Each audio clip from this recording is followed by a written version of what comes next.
I grew up in Virginia Beach, Virginia, and then I moved with my parents to Cambridge, Massachusetts, so near Boston. Well, at first it was a whole lot of classical music and kind of the canon, the string quartet canon, a lot of Baroque, classical. Later, I fell in love with new music, obviously, and became a composer. Violin is kind of my sole instrument, my heart. I started playing when I was 2.5, if you can call it playing. Wooden box, right?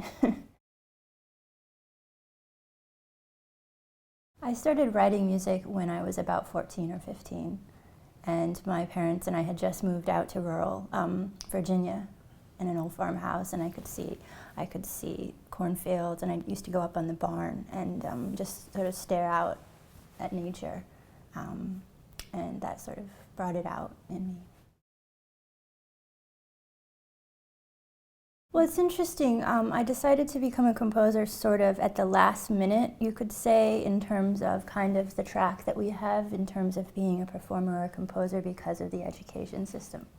So I had been on track to be a violinist all those years, and I took on a double major right before the applications were due.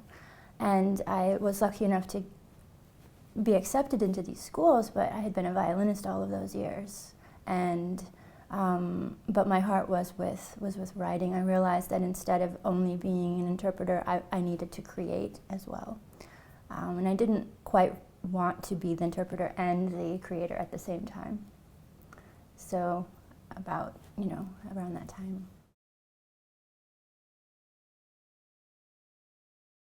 I had a very open environment in terms of being exposed and being encouraged to find my voice in whatever it was I was doing.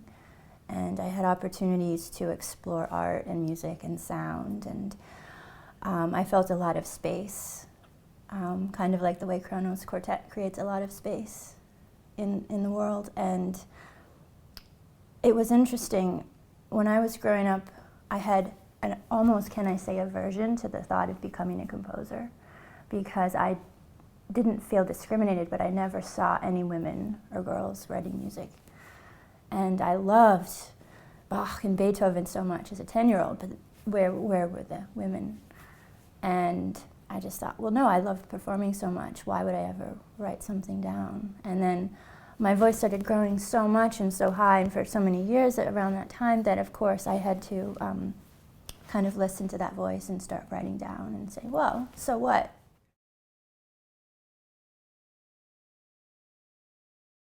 I'm trying to remember the first time I heard a string quartet, and that would be an awesome memory if I remember the first time. But I remember the first recordings that I was awestruck by, and those were Kronos Quartet recordings.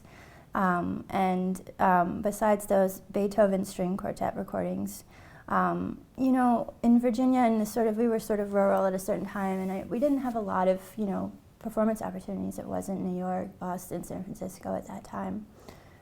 So we kind of relied on recordings for those.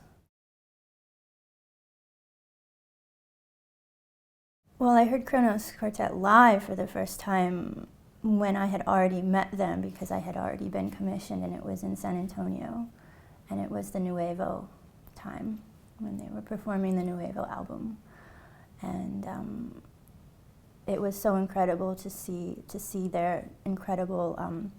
It was the experience that they create with light as well as sound, and just the vibrancy of that. There's so much joy in that music and in their playing, and to see it live come together on a stage was very touching. And of course, I had wished that I had heard that prior to writing the piece I had just finished, but that's life.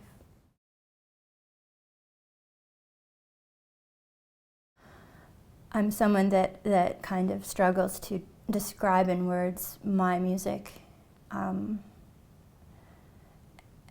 I can remember vividly what I was writing and the work that I sent to Kronos for their for the first time I worked with them. I was writing a piece that originally was a work inspired by the ocean and the endless expanses of you know, that sort of kinetic energy when there's a storm or on waves that are just coming and you can just feel that static and the ominous, sort of like the way the sky is, you know, right now during a thunderstorm. And the piece was inspired by this sort of kinetic energy and this solemnness. And halfway through that piece, maybe a little more than half was written, the United States decided to use 9/11 to invade Afghanistan. And the horror that I felt for the lives that had just been lost, but the lives that were then going to be taken as a result of that was so incredibly profound that it deepened the ocean of the I can't call it inspiration, but influence on that piece. And that was a piece that I sent to Kronos, and that's been what I've been standing on for these years. And there's the piece that I wrote for 50 for the Future as well touches on a level of grief that I feel that all human beings encounter in life, and that we can't look away from all of the time. And I feel that music has an ability to connect us to something that we've struggled with. I love the string family so much. The characteristics for the string quartet in particular, I love texture and I love atmosphere. The way you walk into a room or a place. I'm a person, a human being that's very sensitive to environment and sort of kind of unspoken energy. And the string quartet is so intimate that it encapsulates whatever environment that it is. And so I feel very compelled to use that knowledge when I write for strings in terms of that kind of unspoken energy that we have as people, that instruments are people as well, that they can create that. And that moves into elements of kind of the sensitivity to tone and emotion. My piece for 50 for the Future started many times, and one of my favorite inspirational points from Kronos founder David Harrington is, you know, if you had written this piece, or if any composer had written this piece the next year, or 5 years before, or 5 years in the future, it would be an entirely different piece, but it would still be the piece. And this piece, as I was preparing to choose my ultimate approach to the pieces during this time, I encountered a death in my family. And what else could one do other than incorporate one's life into the sound? And while one can listen to a work and not ever know what is behind a painting or string quartet or symphony, there's always that stamp of that time that person lived through. And how does one hear differently in terms of sorrow or grief? And I think I was looking for a way to kind of walk through a time in my life. And I've used music in the past as a way to do so from others. When I was growing up, I was always aware that, you know, young people, very young children, and especially teens, and then as I was older, we feel very strongly emotionally as children, and especially in our 20s and late teens. It's an extremely intense and powerful time in our lives that we always remember, you know, if we're blessed to live a very long life, that those were decades that are very powerful. And as I was writing this piece, I was thinking, well, do I want to hide the grief I'm experiencing at this specific time and tune into a part of my voice that hasn't encountered something? And I thought about it, and then I said, you know what? When I went through challenges, what did I do is I listened to some late Beethoven or some George Crumb, and that was awesome. And you know, there's a lot of pain and suffering in the world, and all we do is we keep going and we allow that to speak and to feel it. And I feel that while one doesn't need to know what's behind a work, there's grief that can be walked through and experienced, and that's something that I put into this piece for Kronos at this moment in time.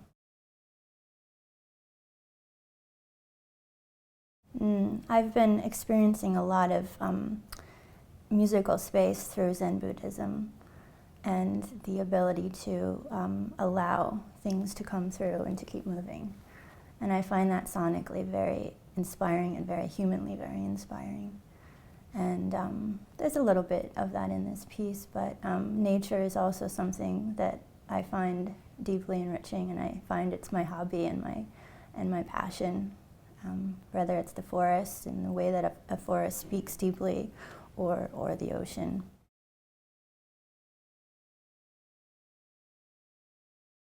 One of the greatest things about being able to be a writer is that I can speak without words. And I wish that we had recordings of some great performers from previous centuries performing, and how would that affect us the way we have access to Kronos recordings now, and we will in 50 years, in 100 years, 200 years, God willing.